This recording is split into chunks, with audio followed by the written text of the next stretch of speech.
Hey guys, what's up?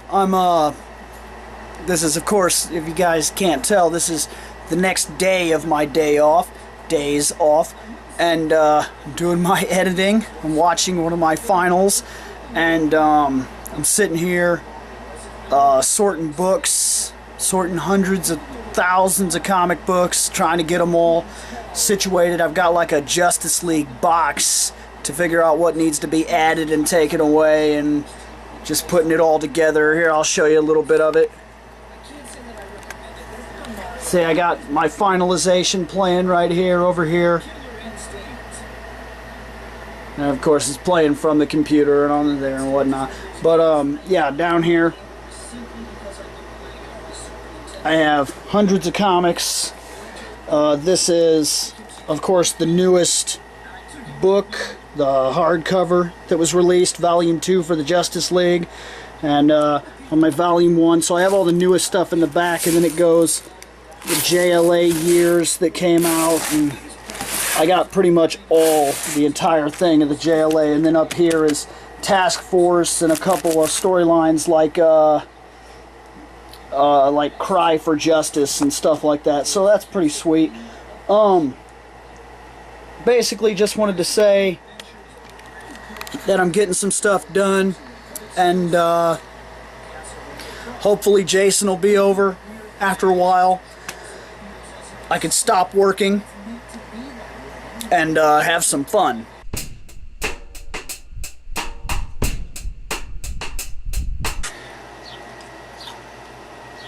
Metal Gear: Snake's Revenge. Is this a real Metal Gear game? No. Snake's Revenge is not done by Hideo Kojima. Now, why do I make a big deal about that? Because just like if you were reading a manga, say Dragon Ball Z, and all of a sudden the creator quits, all of his ideas go with him, his legacy walks out the door also. Capcom, you should keep this in mind, because the creator of Mega Man is gone. However you plan to continue, it better be phenomenal. Oh wait, that's right, you seem to have just given up entirely. Speaking of Mega Man, here's Mega Man 2, one of the greatest Mega Man games to have ever been made. Mega Man 2 is one of those games that kind of, it didn't change anything, but it felt like it was somehow pushing the boundaries, like it was somehow doing better than the last game, and really nothing is different. They didn't add the charge shot, they didn't really give you any extra abilities, they didn't change anything. You still run, jump, shoot, but it's done so well, and the music and just the level of balance that you feel throughout the entire game, it was really, really good, and I don't know if there's been a Mega Man game that's done better than that ever. This is Super Mario, Duck Hunt, and Track and Field all in one cartridge. It's kind of funny how it kind of reminds me of something that's taking place now. Like back on Nintendo, you could find these type of things. It'd be Mario and Duck Hunt, some shooting game and something else, this and that, different things like that. And now we're actually seeing on the PS3s, and possibly soon the PS4 is going to do a lot of this. We see the HD collections, and Metal Gear Solid's got a big one coming out, but it's not going to be like this. Like this is 3 games on one thing, and actually there are things exactly like that, like the Prince of Persia and the Devil May Cry HD collections. They were like 3 games on one disc. So it's kind of funny how gaming hasn't changed as much as we'd like to think. We're still kind of falling back on the same old gimmicks that caught us back then, but hey, if it ain't broken, I'm still playing, you're still playing, we're still playing. Remember how long you spent building tracks? Or if maybe this is a little before your time, Excitebike was one of the very first times that we ever not only raced on a track, but we made our own. as gimmicky as it was back then, for some reason it was like, just build the ramps, just build the ramps. We need to take this guy, like he's gonna go, we're gonna blast him out of the roof of the arena. And of course, you know, you couldn't get all cool like that, and most of the time you would build a track that was almost impossible to race on because of what you wanted to do. But it was awesome. It was awesome.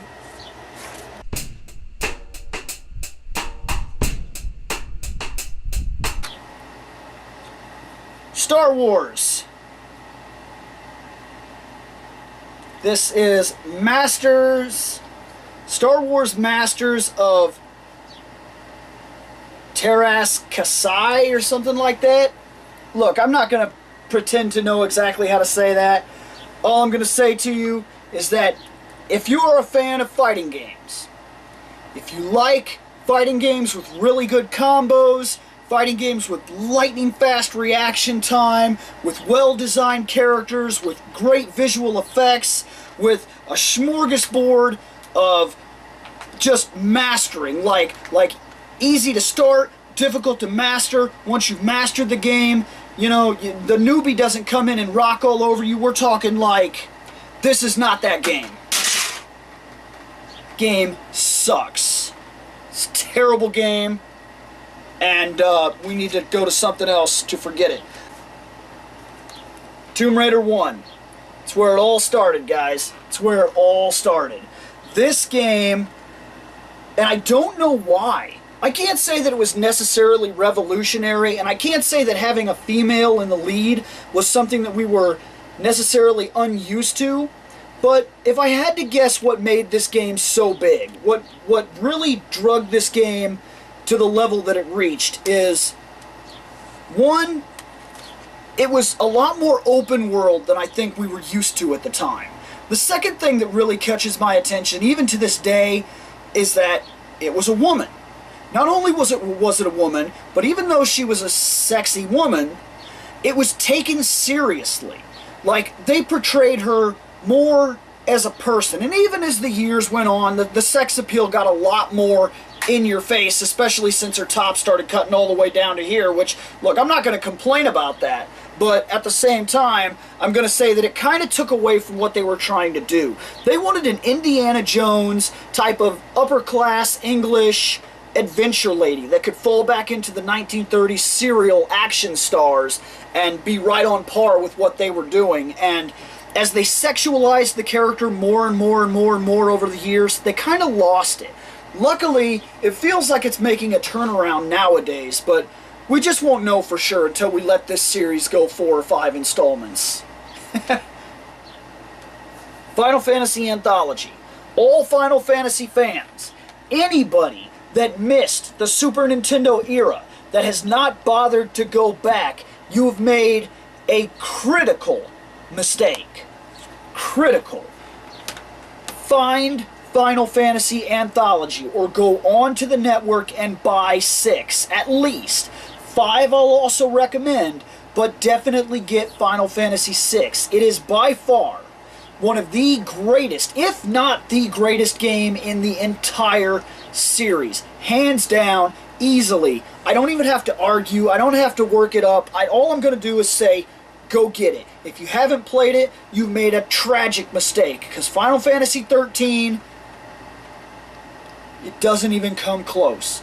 I don't care how flash-oriented the game is, Final Fantasy 13 does not hold a candle to what they pulled off in Final Fantasy 6. And then we come to Final Fantasy 9. Final Fantasy 9, a lot of people love this game to death. A lot of people see it as their greatest gaming experience. And though I don't share your opinion, I can say that Spencer here, the guy that does some videos with us, he sees it as his favorite game out of all the Final Fantasies he's played, with Final Fantasy VI trailing barely behind it. Final Fantasy IX to me is not that great, but there will be a Final Fantasy Legacy podcast coming out for it. So keep your ears open for that, I guess. Open the ears and maybe watch too, if that's, you know, fun. This is the only part of Final Fantasy Chronicles I have. Final Fantasy IV for the PlayStation. I do not have Chrono Trigger. And that's a tragedy. But that's the way it is. This, I would like to tell you, is another copy of Final Fantasy VIII, but it's not. It's not even supposed to be here, because that's my copy of the Blue Fire edition of Final Fantasy VII for the computer. So yeah, I have that. And do I recommend it? Yes, because now they have those guys out there that have done the Final Fantasy high def mods. Attach it to this, enjoy Final Fantasy VII again. Or 8. No, it's 7. It's 7. Sorry. Confusion with the case and things, and the fact that this is Final Fantasy VII. Final Fantasy VII, to me, it's the second best game ever produced by the Final Fantasy Legacy. Possibly trailing on third would possibly be the Final Fantasy IV PSP Complete Collection. That's my favorite version of 4. But that's not what we're talking about. We were talking about Final Fantasy VII. If you guys haven't played it, network. Right now. After the video. That's like right then. Mega Man Legends 2. What can I say about Mega Man Legends 2? I can say that Capcom is a big piece of shit for canceling Mega Man 3 and then blaming it on the fans. Anybody that doesn't know that that's what happened, that's what happened. We want Mega Man Legends 3. We want Mega Man, period. And even though I'm super stoked that he's appearing in Smash Brothers, where is Mega Man? We need a new game fashioned directly for him and not a side project like an RPG or something that he can appear in. Where's Mega Man X9?